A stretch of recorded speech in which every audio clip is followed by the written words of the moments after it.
that place down, like you're trying to control it. And so that's what happened in Russia. That's what happened here, and that's what happened with the British in the War of 1812. Really interesting. But you know what?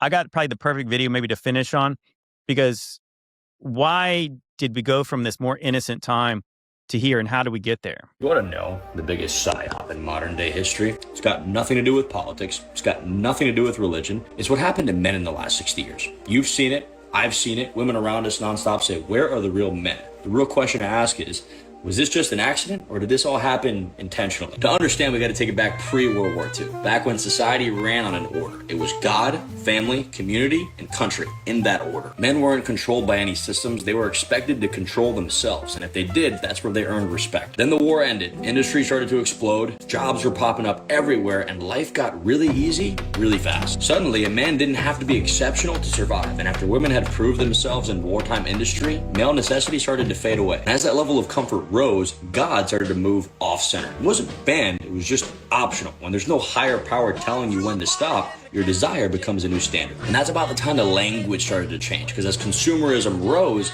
they realized that a disciplined population doesn't really buy as much. Whereas self-control used to hold society together, indulgence was easier to monetize. Here's where it gets interesting. This guy, Alfred Kinsey, pops up out of nowhere, conducts a study, and that study found that taboo and sexually deviant behavior like adultery and premarital sex were actually way more common and normal than we thought. And if it's normal, then that means resisting it must be unhealthy. Hollywood took that and ran with it. Early films didn't show explicit sex, but the heroes changed. What used to be a disciplined provider looked a lot more like an impulsive and pleasure-driven man. Then Playboy came by and scaled it. They didn't sell sex, they sold a lifestyle. You know, one where you could be successful while avoiding adulthood. Then the porn industry came by and finished the job. What once required confidence, competence, discipline was now instant and unlimited. The reward system was broken because for most of history, strength, discipline, status, these were all prerequisites for sex, respect, and starting a family. And when the strongest incentive for male growth no longer requires growth, men stop developing. Here's the part most people miss. If you wanted to weaken a society, you wouldn't start with the men. Men orient their behavior around women. But if you change what women reward,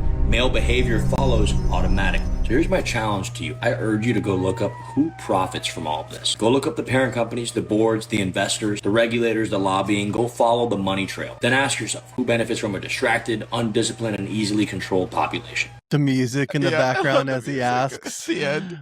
Go look at who profits the most from this. I wonder who he's talking about. Yeah, I don't know.